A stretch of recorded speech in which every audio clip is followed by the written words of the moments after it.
Hey everybody, Alex here, out of the Park 23 Pittsburgh Pirates franchise, episode number 3. We have reached the end of the 2022 Pittsburgh Pirates season, and as I'm sure you guys can tell, not going to the postseason, which is, of course, no surprise to you or I. Pittsburgh, though, finishing 78 and 84, 14 games out of first place. Milwaukee was in control of the Central basically from start to finish, but Pittsburgh 78 wins, more than I think anyone would have expected them to do, and I'm almost kind of mad about that because now we won't have as good of a draft pick in 2023. So quick look at the standings, then we'll talk about the postseason race and actually speak of the devil. Let's look at the postseason right now with the Dodgers and Yankees about to start the World Series. We'll revisit that in a little bit and see who comes out on top. So to look at the standings, really a down year, especially in the NL. Not a lot of teams even above 500. I think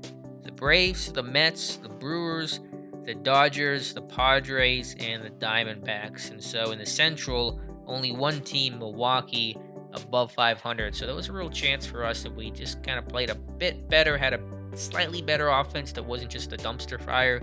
Might have had a chance, but did not happen. So those are the standings there, kind of the typical suspects. No big surprises. Maybe the Cardinals struggling, maybe a bit of a surprise there.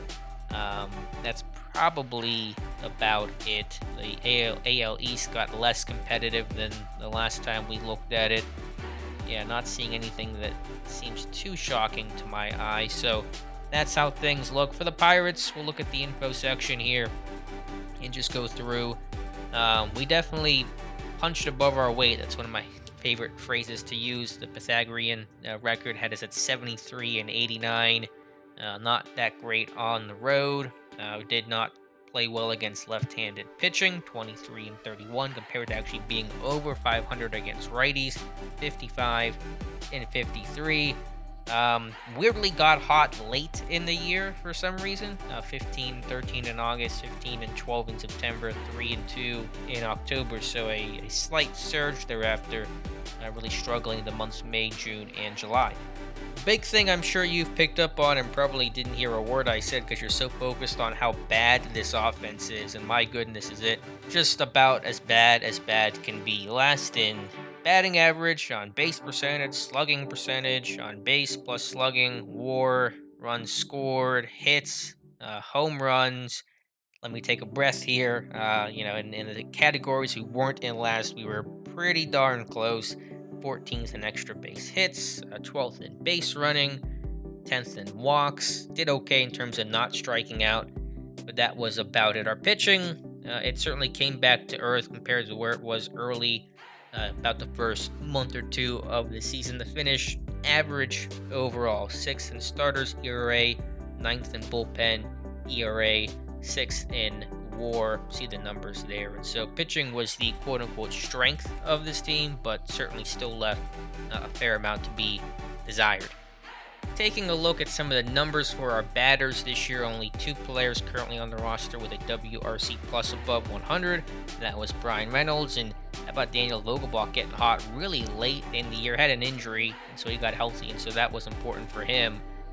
But you can see here, a WRC plus of 166 in September, 162 in August. Only played 8 games in July, but 227 after not, being about average or in a bit below average in May and June. So that's a guy that arbitration eligible, might want to keep around, assuming that arbitration cost is low. He wants, and this is a little quirk of the game, I guess, giant money, $75 million, which that is not going to happen. Brian Reynolds, the star of the Pirates offense, he kind of faded a bit down the stretch, but still had a really strong year overall. 5.4 WAR, 137 WRC plus, 23 home runs, OPS plus a 141, and so he was definitely our guy. He was our lone all-star, by the way. I don't think that was covered in the last video. I don't think we got to the break, I don't believe. So Reynolds was our Pirates all-star representative of the year. The rest of the team, though, struggled quite a bit. Tried to play some young guys. Mason Martin did okay, showed some pop, 9 home runs, but struck out more than 1/3 of the time. Brian Hayes never really got it together. Defensively, he did fine. 2 war season, but you wanted a bit more from the bat and just had some really poor performances across the board. Catchers, we got nothing from, even less than what you would expect. Kevin Newman finished the year actually a bit better than how he started it. It's still a 69 WRC plus. That may sound nice, but it is not nice watching it over the course of a season. And I just went through a lot of different people. We had O'Neal Cruz that we tried and sent back down because he just never really got going. This game does not have a lot of love for O'Neal Cruz. I'm kind of trying him out at first base as well because with his height, he'll do well there, but hit 185 for us in 34 starts, 64 WRC plus, a negative WAR overall. Hit 5 home runs, but I'm just not seeing a great profile. So right now, I'm really having a tough time being optimistic about O'Neal Cruz's future. As a quick look to next year, guys who might try to stick around, I think I mentioned him before, Diego Castillo. Did a pretty good job. Some of these numbers are changing, and I'm a little confused. Castillo's numbers were this poor, but he did okay overall. Hit 248, and I guess that's pretty good considering how bad the lineup overall was. Tucupita Marcano, I just got called up in real life for the Pirates. I think he can be a decent backup and middle infielder with a little bit of outfield possibility as well if we get him some training in spring training. Just a little bit with the eye discipline. I think that you can have a decent on-base percentage, 329 this year for the Pirates. Not really quality starting bat, but I think could be a good backup there. Similar could be said for Greg Allen. Again, is that bat strong enough to be a starter, everyday kind of guy? So far, I'm not really seeing it, but as a backup, he did steal, looks like, 13 bases this year. Might be something there. And Otto Lopez, similar to Marcano. I think the bat is a bit stronger than Marcano overall. The numbers really weren't that great overall, but he is 24, and it really is probably first half season here in the majors. So that's a guy to watch for next year. On the pitching side, a lot of guys kind of cooled off. Contreras certainly did, 4.9 ERA. Look at some of the splits over the months. September, it was up around 8. So, I mean, really just 1 or 2 bad months overall. I like him overall. He'll be in the rotation next year. I think that really probably going to be more of a number 4, number 5 kind of guy. Overall, though, there is some promise here. Mitch Keller thought he did okay this season. And again, we're not talking about ace top of the rotation kind of guys. The one guy who certainly was consistently excellent throughout the year was JT Brubaker. 2.91 ERA, 138 ERA plus, just really excellent numbers overall. He's in the bullpen because I kind of sat him the last 2 weeks of the season to not add more innings on that arm, same with Bryce Wilson, who's also, I thought, very good. The numbers not quite as sparkly as Brubaker's, but 4.21 ERA, 95 ERA plus, 1.8 WAR, but good control overall, and he'll be in the rotation in 2023. Also played waiver wire with some relief pitchers that we're just taking a look at. Darian Nunez did a nice job for us coming over from the Dodgers, 3.25 ERA in 27 2/3 innings, 19 appearances. So that's a guy with good stuff overall, and had over a 10K per 9. Some other guys I think we picked up here. Ryan Baroki, I guess is how you'll say it.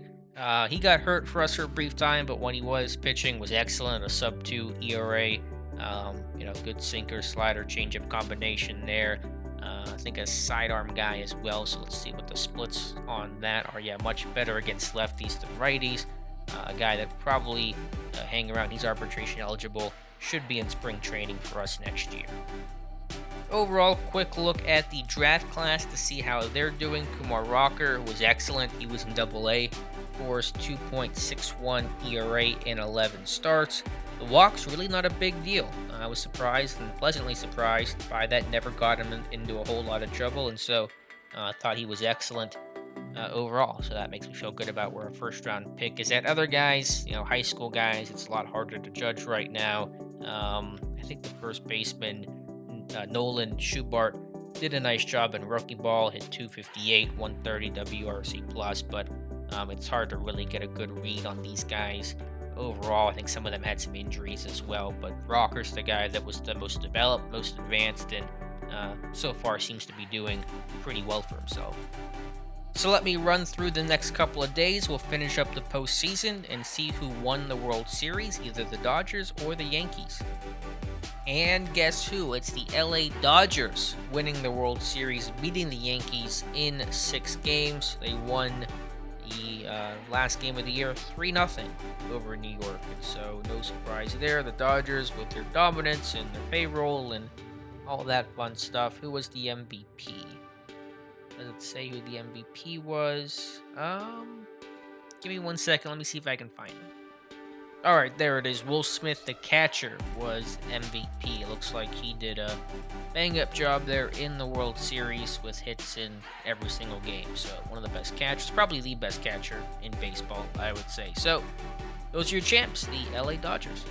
So that'll pretty much wrap things up. Next video, we'll come back with opening day and certainly cover a very busy offseason and one that'll be focused first, second, and third on improving this dreadful offense. Again, if this offense was just even average and runs scored and batting average, I think we would have been in postseason contention, if not made the actual playoffs and had some more baseball to talk about. So strength of this team is the pitching staff. I should mention, by the way, David Bednar was excellent this year, 1.24 ERA. He was just outstanding. And so shout out to David Bednar. The bullpen overall should be in decent shape. Just got to find guys who can hit for average, a little bit more power. And so we'll see what happens there. In terms of our free agents, let me see if I can find where that is going to be at. I'll just go to this page here. Roberto Perez, our catcher. We might bring him back. The bat was really lackluster, but he does hit for a bit of power and is a good captain and defensive piece. That's a reasonable contract for his age, even if he's a backup. We try to find a bit better of a starting catcher, maybe on that. I don't know if I mentioned, I apologize, it's been a bit here, but we did trade Heath Hembry. He went to Baltimore, did not do particularly well there, got back in return. Garrett Stallings, starting pitcher, long reliever type guy with really good control and certainly did well for the AAA Indianapolis Indians. And so I think that was a pretty fair trade overall.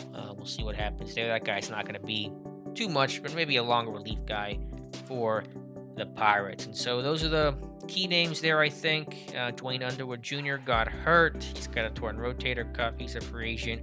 He won't be back. Same with Josh Van Meter. He struggled, versatile guy, but going to move on from him. But just trying to find some offense.